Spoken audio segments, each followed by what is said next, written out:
रहा है। हमारे भविष्य को लेकर अभूतपूर्व आशाएं प्रकट की जा रही हैं।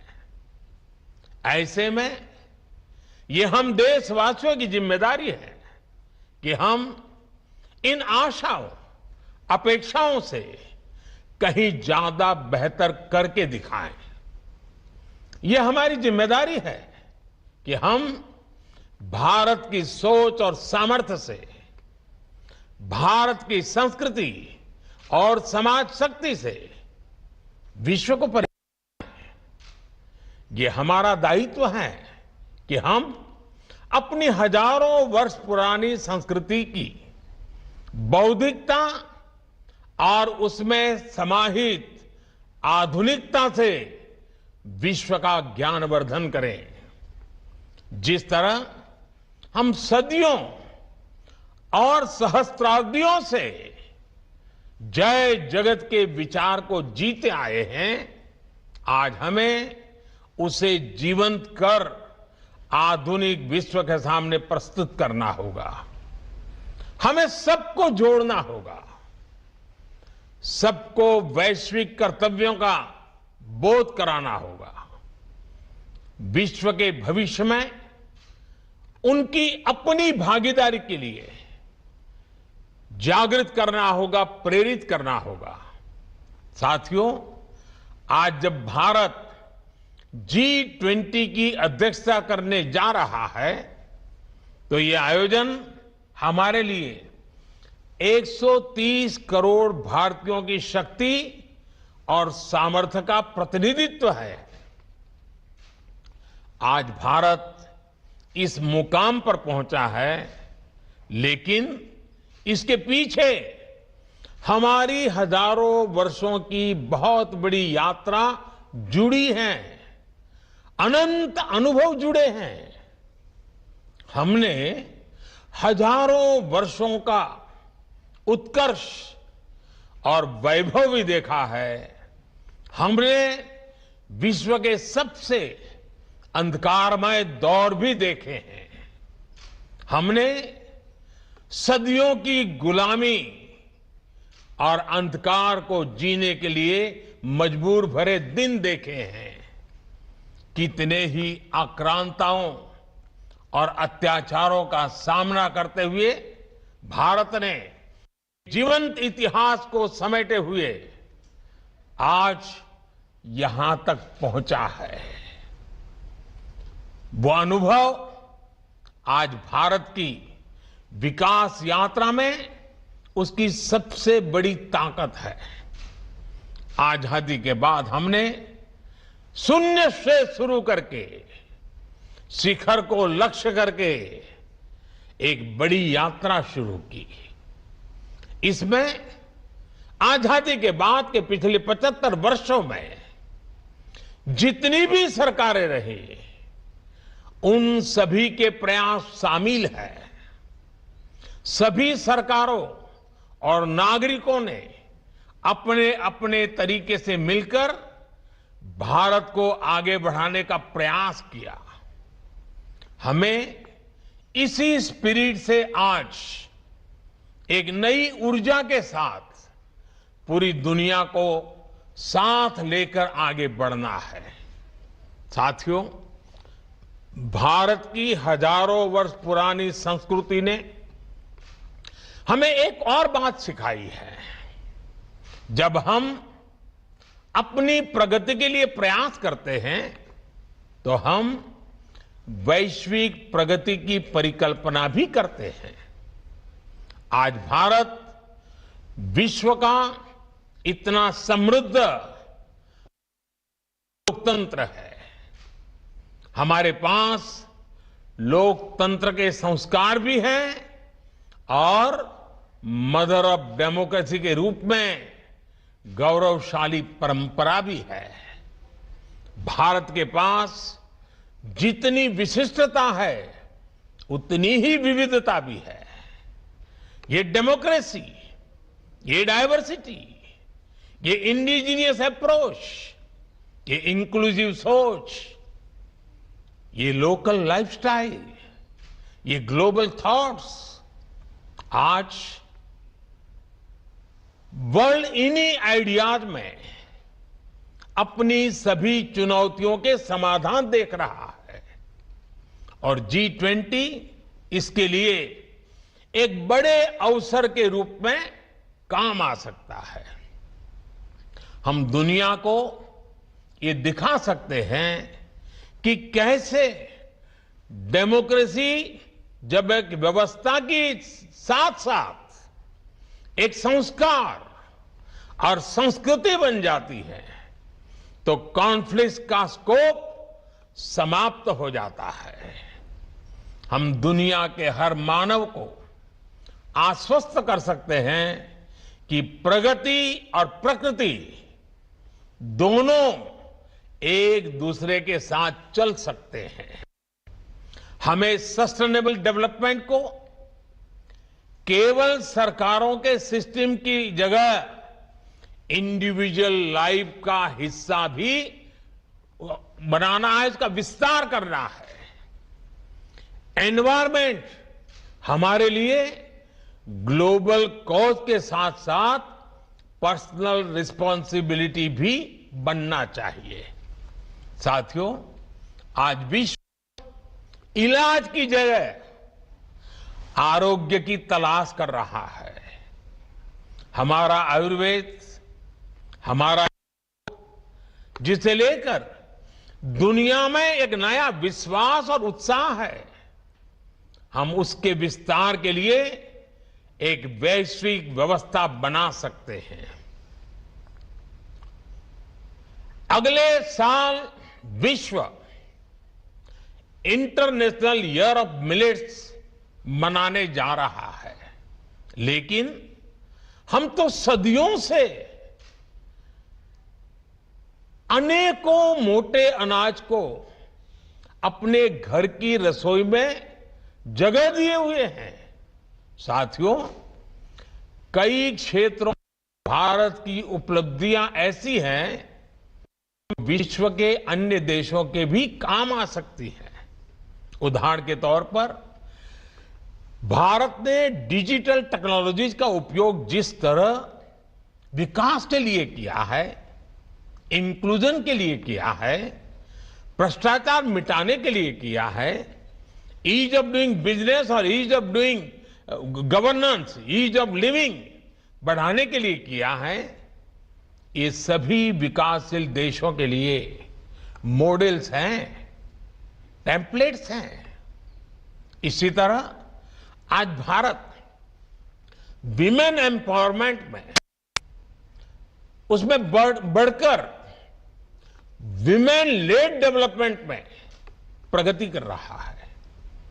हमारे जनधन अकाउंट्स और मुद्रा जैसी योजनाओं ने महिलाओं के फाइनेंशियल इंक्लूजन को सुनिश्चित किया है। ऐसे ही विभिन्न क्षेत्रों में विश्व की बड़ी मदद कर सकता है और G20 में भारत की अध्यक्षता इन सब सफल अभियानों को विश्व तक ले जाने का एक अहम माध्यम बनकर आ रही है। साथियों, आज का विश्व सामूहिक नेतृत्व की तरफ बहुत आशा से देख रहा है, चाहे वो G7 हो, G77 हो या फिर UNGA हो। इस माहौल में G20 के प्रेसिडेंट के तौर पर भारत की भूमिका बहुत अहम है। भारत एक और विकसित देशों में से घनिष्ठ रिश्ते रखता है और साथ ही विकासशील देशों के दृष्टिकोण को भी अच्छी तरह से समझता है, उनकी अभिव्यक्ति करता है। इसी आधार पर हम अपनी G20 अध्यक्षता की रूपरेखा ग्लोबल साउथ के उन सभी मित्रों के साथ मिलकर बनाएंगे जो विकास के पथ पर दशकों से भारत के सहयात्री रहे हैं। हमारा प्रयास रहेगा कि विश्व में कोई भी फर्स्ट वर्ल्ड या थर्ड वर्ल्ड न हो, बल्कि केवल वन वर्ल्ड हो। भारत पूरे विश्व को एक कॉमन ऑब्जेक्टिव, एक बेहतर भविष्य के लिए साथ लाने के पर काम कर रहा है। भारत ने वन सन, वन वर्ल्ड, वन ग्रिड के मंत्र के साथ विश्व में रिन्यूएबल एनर्जी रिवॉल्यूशन का आह्वान किया। भारत ने वन अर्थ, वन हेल्थ मंत्र के साथ ग्लोबल हेल्थ को मजबूत करने का अभियान चलाया है। और अब G20 में भी हमारा मंत्र है one earth, one family, one future. Bharat के यही विचार, यही संस्कार विश्व कल्याण मार्ग प्रशस्त करते हैं। साथियों, आज मेरा देश की सभी राज्य सरकारों, सभी राजनीतिक दलों से भी एक आग्रह है। ये आयोजन सिर्फ केंद्र सरकार का नहीं है, ये आयोजन हम भारतीयों का आयोजन है। G20 हमारे लिए अतिथि देवो भव की अपनी परंपरा के दर्शन करवाने का भी एक बड़ा अवसर है। ये G20 से जुड़े आयोजन केवल दिल्ली या कुछ जगहों तक ही सीमित नहीं रहेंगे। इसके तहत देश के कोने कोने में कार्यक्रम होंगे। हमारे हर राज्य की अपनी विशेषताएं हैं, अपनी विरासतें हैं। हर राज्य की अपनी संस्कृति है, अपना सौंदर्य है, अपनी आभा है, अपना आतिथ्य है। राजस्थान का आतिथ्य आमंत्रण है, पधारो मारे देश। गुजरात का प्यार भरा अभिनंदन है, तमारू स्वागत छे। यही प्यार केरला में, मलयालम में दिखता है, एल्लावर्कुम स्वागतम। अतुल्य भारत का दिल मध्य प्रदेश कहता है, आपका स्वागत है। पश्चिम बंगाल में मीठी बांग्ला में आपका स्वागत होता है, अपना के स्वागत जानाई। तमिलनाडु में कदेगल मुड़ी बदुलिए, यू कहता है, थंगल वरव नलवर बाहुए। यूपी का आग्रह होता है, यूपी नहीं देखा तो भारत नहीं देखा। हिमाचल प्रदेश तो ये destination for all seasons and all reasons, यानी हर मौसम, हर वजह के लिए हमें बुलाता है। उत्तराखंड तो सिंपली हेवन ही है। ये आतिथ्य, ये विविधता विश्व को विस्मित करती है। G20 के जरिए हमें अपने इस प्यार को दुनिया तक पहुंचाना है। साथियों, अभी अगले हफ्ते में मुझे इंडोनेशिया जाना है। वहां पर विधिवत रूप से भारत को G20 की अध्यक्षता लिए जाने की घोषणा होगी। मैं देश के सभी राज्यों से, सभी राज्य सरकारों से भी आग्रह करता हूं, वो इसमें अपने राज्य की भूमिका का ज्यादा से ज्यादा विस्तार करें। इस अवसर का अपने राज्य के लिए लाभ उठाएं। देश के सभी नागरिक, बुद्धिजीवी भी इस आयोजन का हिस्सा बनने के लिए आगे आए। अभी लॉन्च हुई वेबसाइट पर आप सभी इसके लिए अपने सुझाव भेज सकते हैं। अपने विचार प्रकट कर सकते हैं। विश्व कल्याण के लिए भारत कैसे अपनी भूमिका को बढ़ाए, इस दिशा में आपके सुझाव और साझेदारी G20 जैसे आयोजन की सफलता को नई ऊंचाई देंगे। मुझे विश्वास है ये आयोजन न केवल भारत को यादगार रहेगा, बल्कि भविष्य भी विश्व इतिहास में इसका आकलन एक महत्वपूर्ण अवसर के रूप में करेगा। इसी कामना के साथ आप सभी को एक बार फिर हार्दिक शुभकामनाएं। बहुत बहुत धन्यवाद।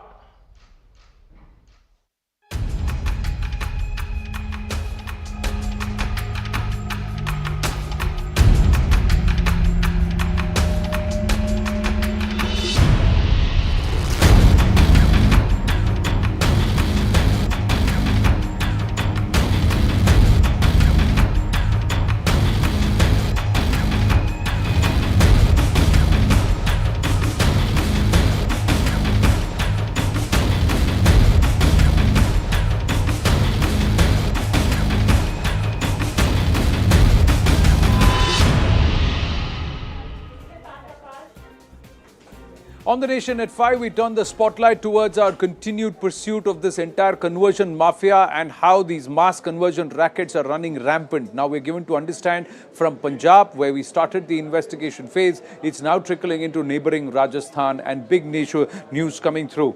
We have been at the forefront of exposing this conversion mafia and this racket pan-India, be it Palghar in Maharashtra, Tirunelveli in Tamil Nadu, Dhanbad in Bihar, Jalandhar in Punjab or Golaghat in Assam. But it all started around with this entire nexus of this mafia which is running rampant there in Punjab, and now some of these people are making inroads or ingress even into Rajasthan. We are given to understand that there is mass conversion that's been reported in several villages in and around the Jaipur region. The Hindu Jagran Manch alleging that a large event was scheduled to take place on the 28th of October, and the effort was to convert 2,000 people in an effort of in an activity of mass conversion. However, the event was reportedly cancelled after local protests. The preachers have been accused of forcing people to throw away the high idols of Hindu gods. They also claim that adopting Christianity will cure all diseases. This miracle cure racket has been running rampant, and these videos are also which are getting free runs on platforms, on social media platforms. They also claim that and CNN News18 had highlighted the arrests of Swedish and German nationals in Assam for flouting visa rules and attending religious conversion programs. We've also shown you that induced conversion rackets are running rampant in states like Tamil Nadu, in Punjab, in Bihar, in Jharkhand, Maharashtra, and now this latest coming in from Rajasthan in Jaipur. Let's listen into the reactions that have come in, and then we'll go across to Bhavani, joining us from Jaipur. Rajasthan के जयपुर के अंदर, राजस्थान की राजधानी जयपुर, जयपुर शहर के बिल्कुल पास में तकरीबन 20 किलोमीटर दूर वाटिका गांव, एक तरह से सैटेलाइट टाउन माना जाता है। वहां पर एक बड़ा मामला सामने आया कि ईसाई मसीहियों ने बड़े पैमाने पर धर्म परिवर्तन की कोशिश की। न सिर्फ कोशिश की, तकरीबन 300 से 400 लोगों को आरोप है कि उन्होंने धर्म परिवर्तन करा दिया, और लेकिन काफ़ी संख्या के अंदर वापस लौट कर भी आए हिंदू धर्म में। कब आप उनके साथ चले गए थे और वापस कब आ गए? मैं दिसंबर का महीना में गया था। कौन सा साल था? साल था 2021। हमारे किराया का मकान ले लिया था यहाँ पर भाई साहब की। हाँ। तो वो प्रार्थना बोलते थे, हम भी चले गए कि किसकी प्रार्थना करते हैं। फिर हम भी जाके बैठ गए थोड़ी देर। फिर धीरे धीरे रोड डेल जाके बैठने लग गए। फिर 2-4 दिन बाद में समझाने लगे ऐसे कि यीशु मसीह को मानो, आप हिंदू धर्म को मत मानो। ये हिंदू देवी देवताओं की मूर्तियों का विसर्जन कर दो। हाँ, इनको कुएं में डाल दो। फिर मैं तो ऐसा सोचा मैं कि इतना काम तो करूँगा नहीं, पर एक बालाजी का पोस्टर था उसको फाड़ दिया था, और गणेश जी की मूर्तियाँ के उजारदान है उनके सबके पोस्टर लगा दिया दूसरा ऊपर। 2,500 लोगों का बड़ा मूवमेंट था। पंजाब से कुछ सिद्धू आ रहा था, इनका पोस्टर बहुत बड़ा मूवमेंट था। इस मूवमेंट को हिंदू संगठनों से बात करके, मीटिंग करके इसको डराया, जब जाके यदि ये व्यक्ति ठीक होता तो रुकता, ये बग गया उसके बाद। अच्छा, इसको जो लीड कर रहा था उसका क्या नाम है, जिसकी आप कह रहे हैं कि जिसने ये जो ईसाई मशीनरीज है जिनको जिनको ये लीड कर रहा था, चला रहा था धर्म परिवर्तन की? यहाँ पे धर्मपाल बैरवा नामक व्यक्ति है जो पंजाब में सिद्धू से जुड़ा हुआ है, वो इनको लीड कर रहा था। इनसे ही इनकी और वो भी कन्वर्टेड पास्टर धर्मपाल? हाँ बिल्कुल, वो पास्टर धर्मपाल है।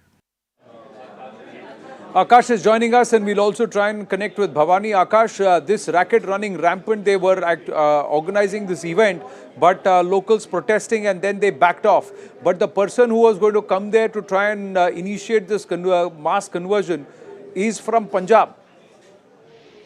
Right, and you see, Anand, the shocking part is that this was happening in the close proximity of Jaipur, which is also the power corridor, because you see, while it is about the chief minister and the ministers, so they live in Jaipur, and the allegation is that not only they were carrying out this practice, but also they were asking these people to, do away with their deities. They were asking these people to just throw their idols. And this is the shocking part. Also, while it is about the police, so police is denying any sort of angle. But while it is about the individual, so they are claiming that this was happening in this particular village, which is Vatika village and all the nearby areas. And in fact, this mass conversion event was planned for 28th November, as you rightly mentioned, but it was called off after this particular protest. Also, Anand, it is very interesting, and in fact, we have reported in past that how these activities are being carried out by these people in the different states. But now, this time, it is about Jaipur. And though police has denied any sort of claim, but they are also investigating this particular case. Right. So, have there been any arrests that have been made? Because there are people on record who are being said that they were not only told to convert or induced to convert, but they were also being told to deride or defile their existing faith. Now, that is against the law. And if this is what these people, these so-called pastors and conversion racket holders are doing, then that's against the law. So, has anybody filed a complaint with the police, a criminal complaint? So exactly, several individuals reached to that particular police station, and in fact, they filed this particular complaint. And also, we are learning that police at this point in time is investigating the matter. But, police hasn't given any sort of confirmation as to if they have arrested or if they are investigating to that extent that they are planning to, arrest someone.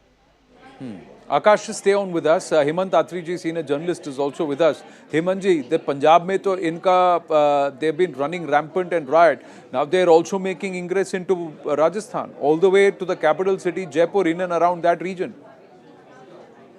Anand ji, as far as Indian Constitution is concerned, we are all having freedom for religion. This is beyond any doubt that the mass conversion forcibly is a crime. There is no doubt about it. But here, what is happening is something very interesting, astonishing, and shocking in all these states that you were mentioning. For the very simple reason, they are not doing the conversion forcibly. They are luring the people to get into a particular community or a particular religion. For the very simple reason, it's more of a problem of a socio-economic nature. See, who are the people who are getting converted? First of all, in Punjab, if you see, as per 2011 census, the number of Christians was just 1.26%. That is 338,000 people precisely in the whole of Punjab. Now, what is happening is the lower strata of the society, it may be Dalits, it may be, backwards, the people who are the downmost trodden people, they are being lured into some kind of miracle remedies also.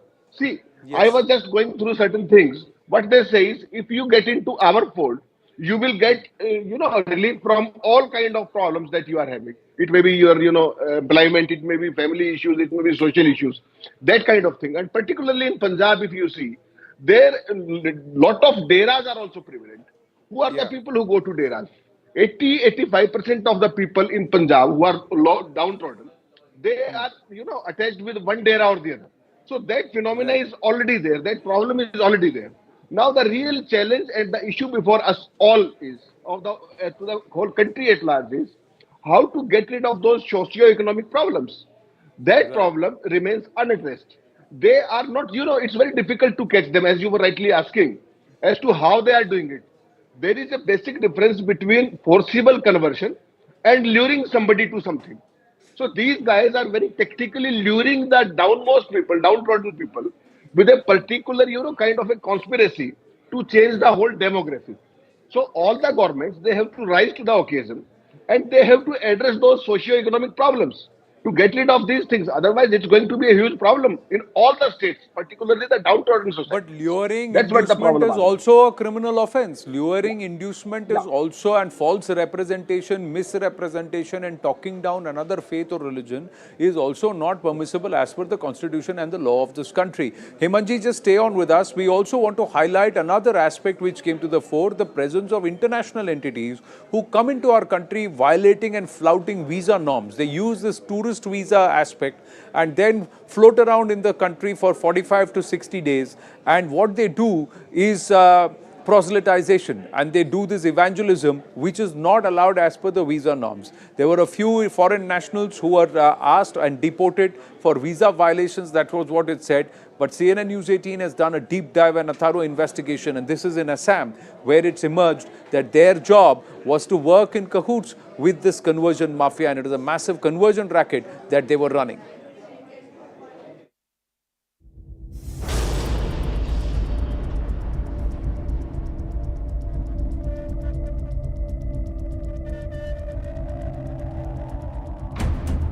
Seven Germans staying at the Kaziranga National Park who were due to address church-organized gatherings of Adivasi workers in Golaghat and Karbi Anglong were deported earlier this week after being fined.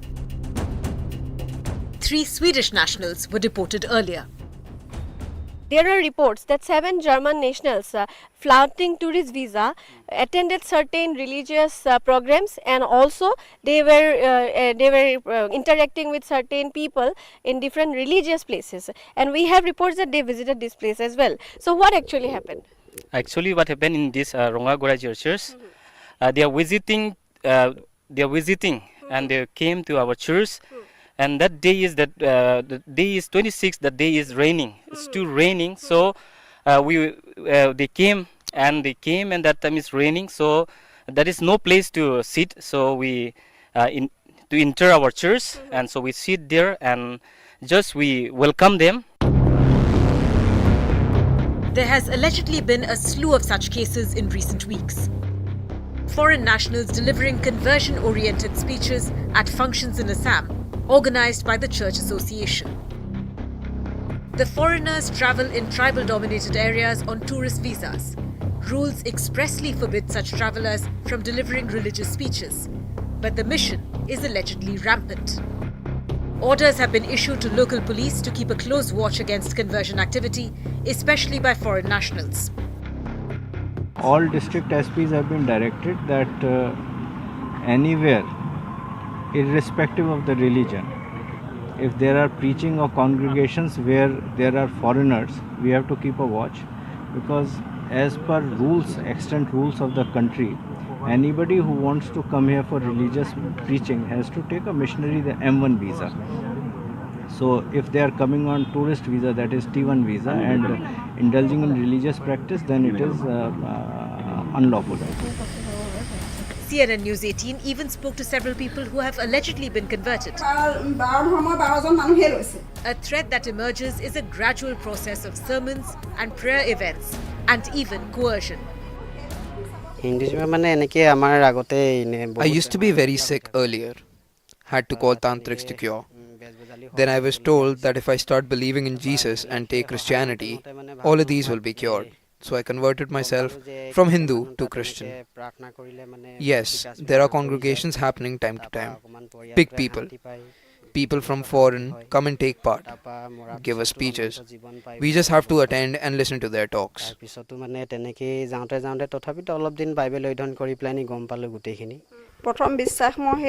I started believing in Jesus after being asked to watch a YouTube video. The day I watched the video, Bible surprisingly showed up on its own at my doorstep. And then I was asked to read it to the same local preacher. He said, "Why are you keeping this so important book laid? Read it and all your pain will go." After that, I read it, and now all the pain in my life has gone. My husband got a promotion, I got a plot of land, a lot of things have changed. Earlier we were very poor. Now, after believing in Jesus, as they said, I feel the difference. Hindu organizations in the state allege a massive conversion conspiracy is afoot, with a well-oiled machinery at work.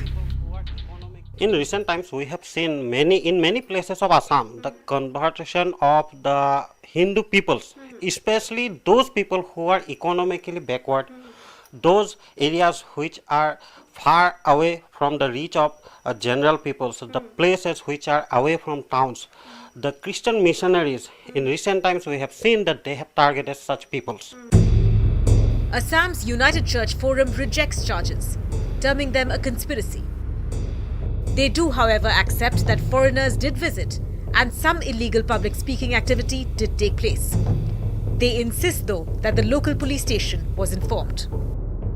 We try to bring you the ground reality. There are allegations, there are counter allegations, and now the police, the state police has also ordered the SPs to look minutely into the matters so that no tourist can come and flood their tourist visa norms and participate in any kind of religious activities, and also they are being ordered to look minutely if any kind of this kind of conversions, the converting of Hindus to Christians are happening in any part of the state. This is Preeti Priyadarshini reporting from Assam. Preeti is joining us live. I have Nandita Saikia ji also joining us. Preeti, is this something which is endemic to the northern part of Assam, northern and eastern parts of Assam? Because lower Assam, we've had the other menace of these people coming in from Bangladesh and a certain level of radicalization that's happened in lower Assam. But are these regions where the Germans were operating, or were these foreign nationals where these foreign nationals were operating? This is upper Assam. Yes, Anand, very correctly you have said, and what we have observed from the ground report, from the reports that has recently come in, it says that these people, the Christians, have basically targeted the northern Assam, where we could see the same kind of conversion activities from Islam, from Hindus to Islam. In the we can say in the lower Assam, what we could see in the upper Assam was that the Christians have targeted the missionaries. Basically, the missionary Christians have targeted the tribals, basically the tribals in the upper Assam. And already we could see in the ground report, what we could found is that they are being told about some kind of blind faith. They are said that whatever diseases they are having, if somebody is having some kind of problem in their home, in their household, that will be cured if they start believing in Jesus or in the Bible. However, what was the most interesting thing what we noticed was that, Anand, that now that a lot of cases have come up recently, we could see that Germans and people from Sweden came here and they participated in religious activities, and that has been brought into limelight, and now they are being more conscious about not getting into the not be getting caught by the police. So what they ask the people is to not to tell the public that they have been converted. They are asked to keep it secret that they have started believing in Jesus, and they are asked to go to both the temple and the church just to show the people that they have not been converted, but they already have started in Jesus and they have been converted to Christians. They are trying to keep it under the cover now so that they cannot be caught. And what the recent incidents say is that a lot of incidents of conversion of Hindus to Christians have been reported from Upper Assam and Northern Assam, and basically this is an allegation not which has not shown up just now. It is an allegation that is coming up since a long time now, especially in Majuli. Majuli is a satra where it is a main Vaishnavite satra land where these kind of conversions have been happening, and now we can see that in other parts of northern Assam also this kind of conversions, basically in Naharkotia, Tinsukia, where the tribal population is in huge. They are targeting those places by taking the blind faith, the belief in some kind of superstitions as their tool. Right. Thank you for your inputs, Preeti. Taking it across to Nandita Saikia. Nandita, how can we curb this? how is it that people can enter our country on tourist visas and then go ahead and undertake this entire activity of proselytization? What they do is they try and tick the boxes by telling the local police that we have somebody here, he's just going to address the gathering, there's no big deal. They don't give the scale and magnitude of what they're saying. But who's going to record what they're saying, how they're saying, and what kind of inducement is being given? Because this seems to be rampant in Upper Assam, especially among the Vanvasis. Yes, thank you for invitation. Am I audible?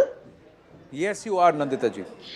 Yes, Anandji, we have to understand India is a country where everyone is free to choose their religion. However, when it becomes an organized attempt to convert everyone, or to lure them for better benefit or through various superstitions, and also marginalize those who are not accepting it, then it becomes a very big threat for the whole society. In addition, in India, we see that worshipping has a lot of things to do with our way of living, whether it is singing, dancing, cooking food, wearing certain clothes, or many other rituals. Our whole belief system runs with the worshipping of a special god. So when there is an attempt to convert everyone, either the culture of the society destroys, or there will be a huge distortion of the culture. Now, if we look at the Northeast, in fact, in last few decades, we have seen that how drastically religious demographic composition has changed. For example, Nagaland 50 years before, it was less than 50% of population who are Christian, but now it is more than 87%. Same for Arunachal, Meghalaya, and so on. But we have to remember, if this continues, what happens to the rest of the society? If you remember Rani Gaidinalo, who has spent 14 years under prison during British time, but once she was in independent India, she has to undergo she has to be underground for becoming pro-indigenous religion. So therefore, it is not like if we are allowing this way organized attempt of conversion, it is not just about those who has accepted, but also those who are not accepting. It has an impact. Now, coming to Assam, in case of Assam, we have seen not only in Assam, in fact, everywhere, almost everywhere in India, we see that there is a Twitter handle called No Conversion, and if you see that, you will find many videos where there are a lot of superstitious things through which people are lured that their cancer will be reduced, eliminated completely just by one touch or so on. And exactly that, and it is high time for our people also, like, to keep the patent, as just now it is said that people are misled. For example, in Assam, the church name will be written as Namghar. That means the name itself will tell that it is actually in Vaishnava cultural or worshipping center, but then you will find a cross there. So it is actually kind of cheating people. And also, for example, our Assamese saint Sri Sri Sankardevas, he has introduced a lot of many ways of singing or dancing for Lord Krishna or Shiva, whatever. There are different instruments. Interestingly, those instruments, Khul, Medam, Tal, all those devotional songs are used just to lure the people, but it will be replaced. Sri Krishna will be just replaced by the word Jesus. So it is something not exactly religious or spiritual way, or it is a kind of organized way. So how to stop this? This has to be both two-way process. One is that we have to look for some law, because people are not aware what exactly what is happening. So when they are said that your cancer will be eliminated just by touching, just by drinking some kind of water or something, it is actually a matter of cheating. So they are losing their faith in different way. So one is that we have to bring some law, make awareness. At the same time, we have to also understand that these tribal people are abandoned by the general our so-called population. It has to be okay. We have to support and understand them, and there should not be any kind of discrimination on the basis of caste or class. In general, Assamese society, because it is your talk is specific to Assamese community in general, because we have gone through because the Vaishnava modus movement. operandi, Nandita ji, seems to be the same, and Hemant Atri ji, this seems to be a national malaise now. It's not just one or two states that this is happening. This is a pan-India problem. Only yesterday we had groups coming out and calling for a Malwa, which is conversion-free in Madhya Pradesh. We've had these issues in Tamil Nadu, Punjab, we know it's rampant, Jaipur, Maharashtra, Bihar, Jharkhand, now Assam. We know some of the other northeastern states, the census data itself is reflective of what's happened. Precisely, Anand, this is a pan-India phenomenon. See, poverty is always there, all around, in every nook and corner, poverty is there. And those guys, those people staying in utmost poverty, they are the softest targets for these people. Right. Now, Anand, if at all we have to address this, we have to have three-pronged strategy. First of all state governments and union government have to accept it as a problem. They have to accept it as a challenge, point number one. Number two, socio-economic conditions, they are the root cause of all this stuff. And those people though, who are trying to do this with a criminal neglect intent, they are able to do it only due to the poverty status of those guys or those social problems. So, number two, we have to address that socio-economic problem. And third, now it comes to the law and order situation. Every state government and the union, they have to keep a very, very close eye on all such activities, right from giving visas to, doing groundwork or whatever. And finally, once anything that forcible conversion or something of that like that comes out, they should come very hardly on that, with a very hard hand. That is the only way. But in isolation, you can't address one state from the other because they are doing it very there has to be some mechanism by which these kind of activities, which are nefarious, which are unconstitutional, which should not get a free run, should be curbed. Nandita ji, there has to be some policy, some mechanism how it can be done. They cannot throw mud on the eyes of the system and get away with it, because it is manifesting in various other forms and creating much different problems in society. They are trying to change the very DNA of Bharat. That's the biggest challenge. And for a lot of them, the motivation, inducement, and also the driving force seems to be money.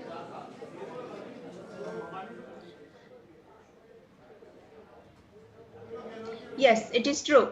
In fact, it is very interesting to know that, although we have this idea that everyone is benefited by through money or by some education, but in ground reality, it is also true.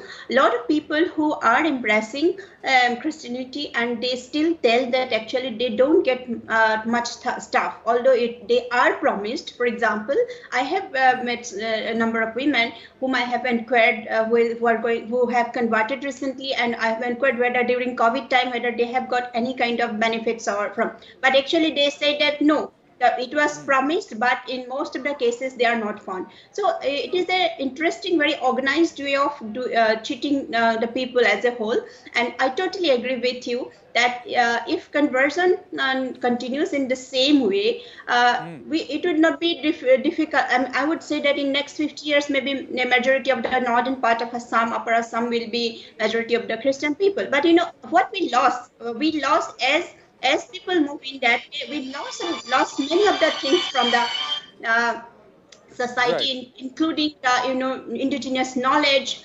What happened to many countries of the world. For example, if we think about Australia's Aboriginal people, just today I was reading about it, and we found that a lot of knowledge which were with them, Aboriginal people who were very indigenous, which were nature friendly, which were believing on coexistence of different societies or culture or thought, those have been removed.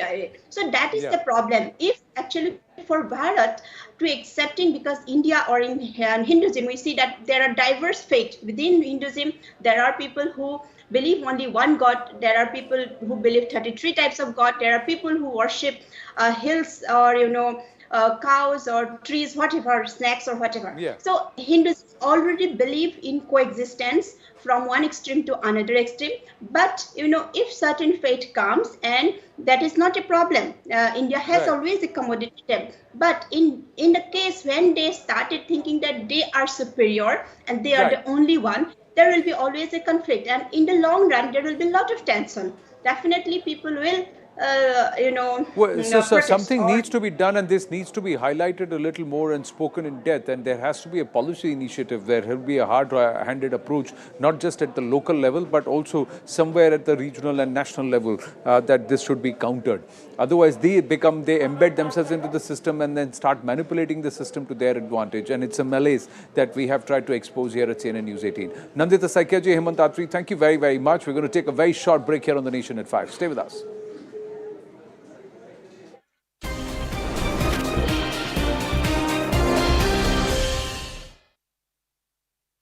Would be met with legal examination as to whether it amounts to a criminal offence or not. It's a matter of appreciation by the machinery.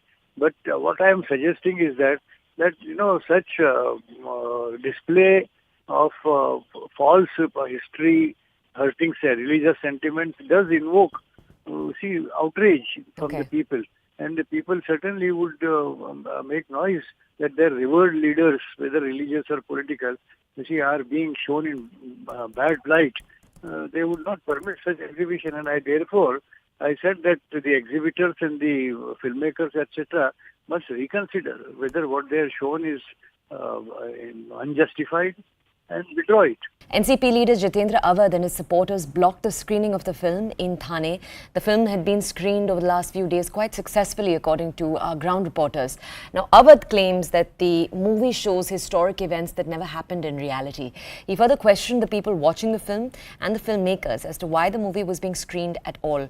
A scuffle erupted in the Thane theatre.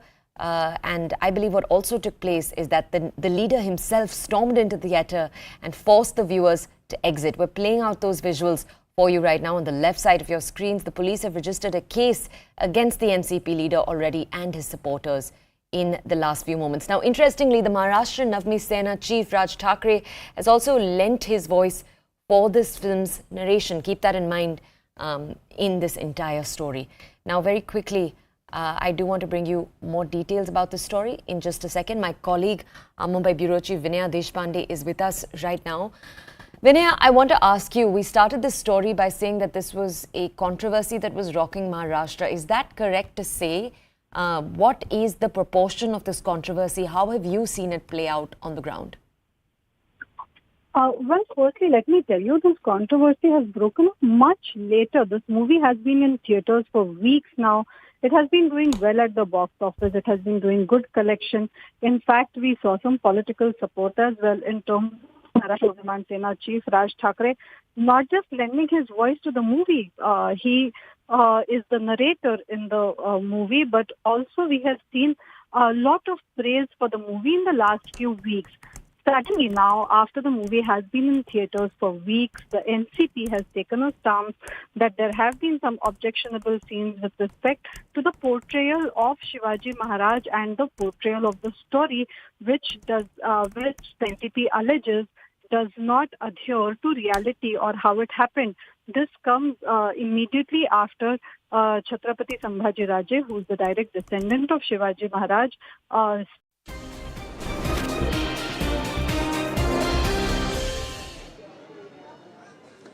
Back on The Nation at 5 with news just coming through, where Rahul Gandhi is now once again stoked controversy, and this time in Maharashtra, where he's been charged with beadbi or sacrilege by BJP leader Harjeet Grewal. He has said that Rahul Gandhi wore the religious attire of Jathedars, calling it an insult to the Sikh community. Grewal has demanded an investigation into Rahul Gandhi and also demanded an apology for this act of beadbi. Let's listen into what Harjeet Grewal had to say. बहुत बड़ा गुनाह उन्होंने किया है अमृतधारी गुरसिख का पहरावा जिहड़ा गात्रा साहब है इस तरह पाना वो गुरसिख जिहड़ा अमृतधारी होवे वही पा सकदा इस तरह का ढोंग नहीं करना चाहिए ये मर्जी बणिया का काम आ ये खालसा जिहड़ा हैगा ਔਰ ਇਸ ਤਰ੍ਹਾਂ ਦੇ ਗਾਤਰੇ ਜਾਂ ਨਕਲਾਂ ਕਰਨੀਆਂ ਇਹ ਠੀਕ ਨਹੀਂ ਹੈ, ਇਹ ਇੱਕ ਤਰ੍ਹਾਂ ਦੀ ਬੇਅਦਬੀ ਹੈ। ਔਰ ਜੇ ਮੈਂ ਸਮਝਦਾ ਕਿ ਰਾਹੁਲ ਗਾਂਧੀ 'ਤੇ ਮੁਕੱਦਮਾ ਦਰਜ ਹੋਵੇ, ਇਹ ਅਪਰਾਧ ਆ, ਔਰ ਇਹਦੇ ਲਈ ਜਿਹੜਾ ਉਹ ਸਿੱਖ ਕੌਮ ਤੋਂ, ਖਾਲਸਾ ਤੋਂ ਮਾफ़ी मंगे। अमन Bhardwaj joining us with more on this. Is it an act of बेअदबी? क्या राहुल गांधी ने बेअदबी की है? हरजीत ग्रेवाल का ये चार्ज है कि उन्होंने जत्थेदार का जो अटायर पहना है वो भी वहाँ पर नांदेड़ में वो गलती की है, वो बेअदबी है, क्योंकि अमृत चखने से पहले आप ये नहीं कर सकते। देखिए, जो आरोप है आनंद, और यही नहीं, बीजेपी नहीं, इसके अलावा विरसा सिंह वल्टोहा जो अकाली दल के लीडर हैं और पंजाब से हैं और उस एरिया से संबंध रखते हैं जहां पर इस तरीके के सिख रिचुअल्स की उनको पुरानी जानकारी है, और उन्होंने भी यही एग्जैक्टली सेम यही बात कही है कि ये बेअदबी है और 295 का मुकदमा जो है वो दर्ज होना चाहिए राहुल गांधी पर।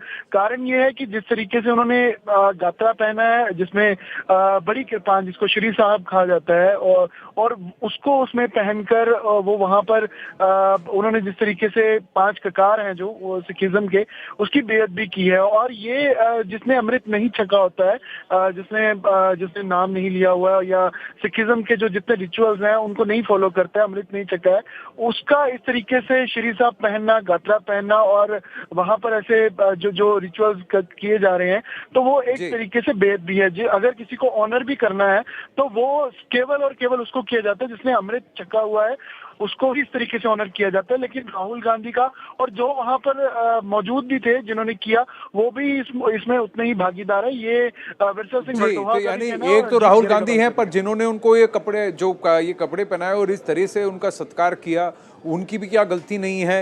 अमन, आप मेरे साथ बने रहिए। Harjeet Grewal ji is with us on the phone line. Harjeet ji, you have made a charge that Rahul Gandhi has committed disrespect or बेअदबी to the Sikh samuday, the Sikh panth, the religion itself.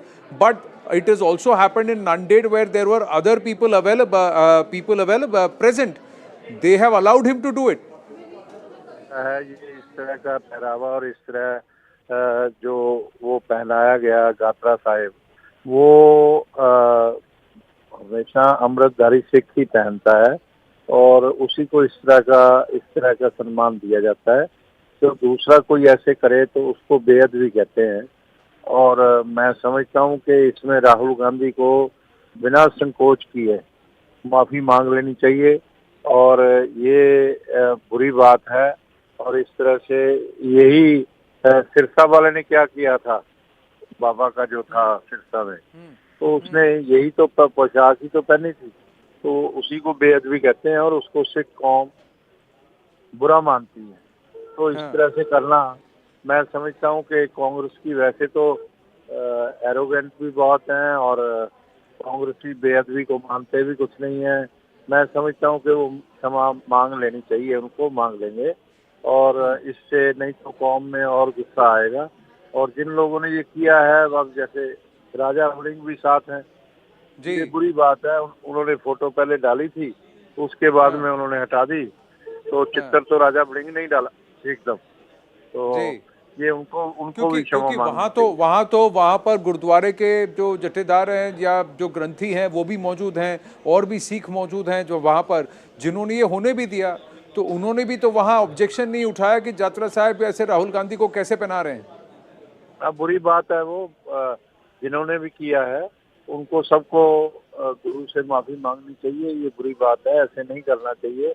Amritdhari Sikh हो तो फिर पहन सकता है, दूसरा नहीं पहन सकता, और दूसरे को ऐसा करना भी नहीं चाहिए। काहे के लिए? तो ये इससे कोई उनकी शोभा तो बड़ी नहीं है। इससे तो सिखों के मन में एक ऐसा आएगा कि ये हमारा अनादर कर रहे हैं, तो ये बुरी बात है। उनको क्षमा मांगनी चाहिए राहुल गांधी को। जी, और अगर उनकी तरफ से कोई क्षमा याचना नहीं होती, अपॉलॉजी नहीं होती, तो आप क्या करेंगे? आप कहाँ कंप्लेंट करेंगे? क्या इसकी क्रिमिनल कंप्लेंट हो सकती है, या फिर इसको फिर SGPC पर आपको उठाना पड़ेगा? इसे 295A का जो है बेअदबी का मामला दर्ज हो सकता है, और वो कोई ना कोई करवा भी देगा। तो अभी अकाली दल के विरसा सिंह वल्टोहा ने कहा है कि करवाएंगे, तो मैं समझता हूँ ये इसको तूल ना दें लोग, तो अच्छी बात है कि ये क्षमा मांग लें, तो उसी से बात खत्म हो सकती है। जी, हरजीत ग्रेवाल जी, हमसे बात करने के लिए धन्यवाद। So Aman Bhardwaj telling us that not just Harjit Grewal of the BJP, but Mr. Balroa of the Akali Dal has also raised this matter, and he said that he will file a formal complaint if there is no apology that comes forth from the Congress party and from Rahul Gandhi. There are others who put out this picture and then deleted it when they realized that what has happened there is an act of disrespect to the entire Sikh Panth and what is the norm or the ritual. Only an Amritdhari Sikh can wear the Jatra Sahib or the kind of attire that Rahul Gandhi was dressed in at Nanded. Thank you, Aman, for your inputs. Moving on, ladies and gentlemen, today also marks, if yesterday was Kartik Purnima, today also marks the total lunar eclipse, the second and the last lunar eclipse in this calendar year in 2022. And this next time, this phenomenon will actually occur on the 14th of March 2025. And according to NASA in India, the total eclipse is visible in the eastern region, and a partial eclipse is visible from most parts of Bharat. 5:20 p.m., just about 20 minutes ago, is when the lunar eclipse had actually started. Most of the temples, even in Kashi, after the Dev Deepavali and Kartik Purnima, the temples have actually shut their doors as per is the ritual or norm when there is a Chandra Grahan. Listen in and have a look at some of the ground reports. जब चंद्र ग्रहण या सूर्य ग्रहण लगता है तो जितने भी धार्मिक स्थल होते हैं उनके कपाट बंद कर दिए जाते हैं, और इसी तरीके से आज जब चंद्र ग्रहण लगना है तो उसके चलते जितने भी मंदिर हैं उनके कपाट बंद कर दिए गए हैं। इस वक्त हम कनॉट प्लेस के प्राचीन हनुमान मंदिर के भीतर मौजूद है। आप यहाँ पर देखेंगे जो हनुमान भक्त हैं वो यहाँ पर मंत्रों का जाप कर रहे हैं, हनुमान चालीसा का जाप कर रहे हैं, क्योंकि पूजा ऐसे समय में नहीं की जा सकती, सूतक लग चुके हैं। ऐसे में मंदिर के जो कपाट हैं वो बंद है, लेकिन मंगलवार होने के चलते हनुमान जी का दिन माना जाता है और इसलिए भारी भीड़ यहाँ पर रहती है। लेकिन आज क्योंकि मंदिर के कपाट बंद है, ऐसे में अब यहाँ पर जो भक्त है वो पहुंच रहे हैं, दूर से ही हनुमान जी को प्रणाम कर रहे हैं। कपाट कब खुलेंगे, भक्त हनुमान जी के भक्त कब आ सकते हैं प्रदर्शन? जैसे देख रहे हैं कि देखिए भक्त तो अभी भी आ रहे हैं, लेकिन उनको बस यही है कि भैया दर्शन आप हो नहीं सकता है आपका, आप ऐसे आइए, स्मरण करिए, हनुमान चालीसा का पाठ करिए और आप प्यार से नीचे हो जाइए। हमारा ये अनुरोध है कि आप शाम को 6:30 बजे के बाद हम मंदिर फिर से गंगा जल से धुलवाएंगे, वस्त्र वगैरह चेंज होगा, उसके बाद जो है फिर आरती होगा, आरती के बाद फिर सभी भक्तों के लिए दर्शन का टाइम हो गया। बिल्कुल, तो पंडित जी बता रहे हैं कि जब ग्रहण लगता है तो क्या क्या आपको करना है, क्या क्या नहीं करना है, किन किन लोगों को सावधान रहना है, और भगवान को आप याद कर सकते हैं, उनका स्मरण आप जरूर कर सकते हैं। लेकिन मंदिर की कपाट फिलहाल कुछ इस तरीके से यहाँ पर बंद है, जो करीब शाम 6:30 बजे तक इसी तरीके से बंद रहेंगे। चंद्र ग्रहण के मद्देनजर लाखों की तादाद में श्रद्धालु पहुंचे हैं अयोध्या, और इस वक्त हम मौजूद हैं सरयू घाट पर, और मैं आपको तस्वीरें यहां पर दिखाना चाहूंगा कि किस तरीके से श्रद्धालु जो हैं स्नान के बाद दान दक्षिणा यहां पर कर रहे हैं। 8:10 सुबह 8:10 के बाद सूतक लग गया है। ऐसे में जो मंदिरों के कपाट हैं, चाहे वो रामलला हैं या फिर हनुमानगढ़ी या जनक मंदिर या फिर वाराणसी का काशी विश्वनाथ मंदिर, इनके अलावा जितने भी मंदिर हैं उन सभी मंदिरों के कपाट बंद कर दिए गए हैं। शाम 5:10 पर चंद्र ग्रहण लगेगा, शाम 6:19 पर चंद्र ग्रहण खत्म होगा, और उसके बाद मंदिरों का शुद्ध किया जाएगा, धुलाई होगी मंदिरों को, और उसके बाद फिर आरती होगी। ऐसे में सुबह 8:10 के बाद जो सूतक लगा है उसके बाद यहाँ पर श्रद्धालु पहुंचने लगे हैं सरयू घाट पर और अयोध्या में, और यहाँ पर आप देख सकते हैं कि किस तरीके से वो स्नान कर रहे हैं। स्नान के बाद दान दक्षिणा करते हैं। तो लाखों की तादाद में श्रद्धालु यहाँ पर सरयू घाट पर पहुंचे हुए हैं, और इस बाबत सुरक्षा के भी पुख्ता इंतजाम किए गए हैं। चप्पे चप्पे पर उत्तर प्रदेश पुलिस के जवानों को भी तैनात किया गया है। आज आप तीर्थराज पुष्कर से हमको आपको तस्वीरें बताएंगे, और चंद्र ग्रहण है आज 2 संयोग एक साथ में है, एक चंद्र ग्रहण है, दूसरा आज है कार्तिक पूर्णिमा का महास्नान। और ये तस्वीरें न्यूज़18 इंडिया पर आप लाइव देख रहे हैं कि ये 52 घाट की तस्वीर है, पुष्कर सरोवर की तस्वीर है, और पुष्कर राज, तीर्थराज पुष्कर कहा जाता है, उनको तीर्थराज इसलिए कहा जाता है कि 4 धाम की यात्रा के बाद में, सभी तीर्थ करने के बाद में जब तक पुष्कर राज के अंदर डुबकी नहीं लगाई जाती, इस पवित्र सरोवर में, पुष्कर सरोवर में डुबकी नहीं लगाई जाती, तब तक माना जाता है कि मोक्ष नहीं मिलता है। काफी मान्यता है। पुष्कर राज की एक बड़ी महिमा है, और कार्तिक पूर्णिमा की, आज के स्नान की, और खासतौर पर चंद्र ग्रहण पर आज के स्नान की क्या महत्व है, इन सब पे बात करेंगे। पहले हम आपको तस्वीरों पे ले चलते हैं। अभी महास्नान की तस्वीरें चल रही है, पवित्र सरोवर में डुबकी लगाई जा रही है। आप सोच रहे होंगे कि आज चंद्र ग्रहण है फिर भी डुबकी लगा रहे हैं, क्योंकि कार्तिक पूर्णिमा का महास्नान पहले से निश्चित होता है, इसलिए हो रहा है। और अभी आप पूजा का सिलसिला चल रहा है। जब पहले पवित्र सरोवर में डुबकी लगाई जाती है, डुबकी के बाद में अभी अब पूजा का काम शुरू हो गया। जो चंद्र ग्रहण है और कार्तिक स्नान भी है, कहते हैं कि ग्रहण के अंदर नहीं होता, फिर भी आप करवा रहे हैं पूजा। अब कौन मैं, गुरु महाराज का होता है, गुरुद्वार में आते हैं, गुरु महाराज का यात्री लोग आता है, उनकी निरक्षा नहीं करते हैं, बोलते हैं हमारे पंडित जी पूजा कराओ, स्नान कराओ, तर्पण कराओ।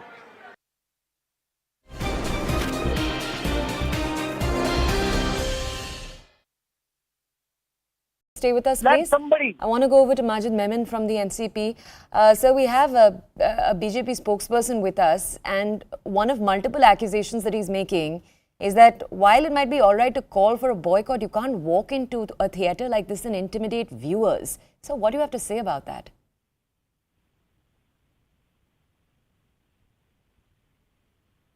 Majid Memon from the NCP, are you able to hear me, sir? Yes, yes. Sir, yeah, I am were you able to hear my watching the question? development. Yes, Okay. see, this particular registration of crime is under the pressure of the BJP government, it seems, because see, to agitate against something which is against people's sentiments, people's faith, certainly it invokes some kind of an outrage. Of course, we would not justify violent obstruction, Right. but at the same time, there was protest to the display of certain historic events which are hurting sentiments, religious sentiments of a section of the society. Certainly, the filmmakers and those exhibitors, etc., and even theatre owners must Sir, but take Mr. a halt Memon, and understand. Mr. Memon, I need to ask you here, while I agree with you that anyone is within their right to want to educate viewers, to walk into a theatre like this, we're playing out the visuals for our audiences and they are quite intimidating, and I think that's easy for any viewer to agree upon. To have any leader of stature walk into a theatre, talk to viewers the way you can see him doing in those visuals, it does seem hard to defend, sir. See, any obstruction certainly would be met with legal examination as to whether it amounts to a criminal offence or not. It's a matter of appreciation by the machinery. But what I am suggesting is that such display of false history hurting religious sentiments does invoke outrage from the people. And the people certainly would make noise that their revered leaders, whether religious or political, are being shown in bad light. They would not permit such exhibition, and therefore I said that the exhibitors and the filmmakers, etc., must reconsider whether what they are shown is unjustified and withdraw it. NCP leader Jitendra Awadh and his supporters blocked the screening of the film in Thane. The film had been screened over the last few days quite successfully, according to our ground reporters. Now, Awadh claims that the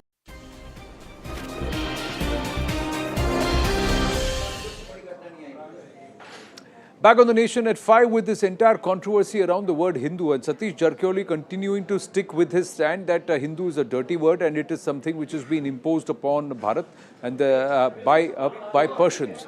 So he is perhaps hinting at Darius, but Darius was a Parsi himself, a Zoroastrian himself, so there is no Muslim Islamist angle to it. And Hindu is not a dirty word. And time and again, scholars, historians have come out and said that the reference to this word Hindu and the reference to those people who lived on the other side of Sindhu River, that is Indus, has been there since much before the time of this entire concept of Persia itself, is something which is, and it's also mentioned in our scripture. So many scholars, historians, pundits have talked about it, but Satish Jarkioli says that if what he has said is wrong, he's ready to even resign. The BJP, meanwhile, having a go at the Congress. It's a big political fisticuff that's happening. But we had the opportunity to speak with author and historian Dr. Vikram Sampath, and it was a straight, candid conversation. Here's a short excerpt on this very aspect of Hindu.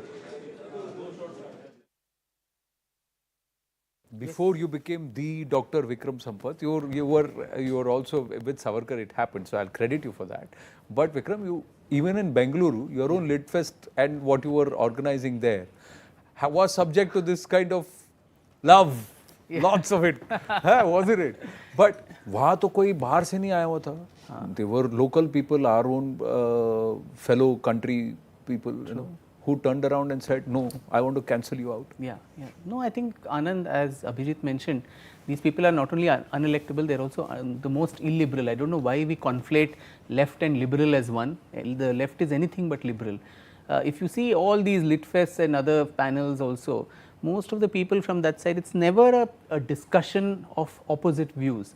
It's always my way or the highway. It's not a conversation where you encourage the dissent. Discourse. Discourse. Yeah. So it's very, very hegemonical that I'll have my say and go away, and there's no counter to this at all. So including that Bangalore Litfest episode that happened several years ago now, I've forgotten it. It's 7-8 years where I was forced to leave my own festival. तब तो ये term भी नहीं था ना, ये लेली, कबाल, ये सब तो था ही नहीं. But they existed even then, weren't they? And you can be called Sanghi, etc. When I've not even entered an RSS Shakha in my life, so that's another issue. So this cancel culture of being unable to accommodate any contrarian viewpoint, that is also a feature that is common across. I mean, all these people, that dismantling global Hindutva conference that was done by nefarious people with forgery, the logos of universities were put without their consent, there was no call for papers. A typical academic conference needs a call for papers, abstracts from different people. Where were the contesting voices? Where were people from the so-called Hindutva side actually to come there and put their viewpoint as to what that Hindutva is? And you started that whole conference with the thing that Hindutva and Hinduism is different. This is that other narrative that keeps... Hinduism, Hindutva, usko bhi bash kar do, wo bhi alag-alag kar diya. Patriotism and nationalism are different. So these are very, subtle, hair splitting. But then if one went through deeply those 3-day conference speakers and such dubious characters who came and spoke, by the end of the 3rd day, they all veered down to the view that you cannot dismantle Hindutva until you dismantle Hinduism. So that was a... And you can't dismantle Hinduism till you dismantle Hindus. So even though they are all separate, they are all connected, they are all the same. That's their intellectual discourse. So the war cry, Anand, has been given that this is our agenda. There is no duplicity, there is nothing happening under the radar, or it's subcutaneously happening somewhere. It's out in the open. The war cry has been given. There's a lot of international money, influence, power that's going into this. It's just left to how are we going to respond to this, sitting down quietly, or are we going to respond in a Kshatriya way? Correct. Do watch the full candid chat with author and historian Dr. Vikram Sampath later tonight on the Right Stand. And this conversation with Abhijit Majumdar and Vikram Sampath will be there on YouTube and our social media platforms on CNN News 18. We leave you with the pictures of the last lunar eclipse this year, and it's also the next time you'd see it is only around the 14th of March 2025, but it's a partial eclipse that you can see right now. These pictures towards the east of our country, there many can see a full eclipse, but the rest of the country you would see a partial eclipse. Delhiites, well, if the weather is clear and if the air is a little pure, if you can see the moon, you will be able to see the eclipse. Otherwise, we're showing it to you here on CNN News 18 on the Nation 5. With that, we call it a wrap. Zakar ready with Viewpoint.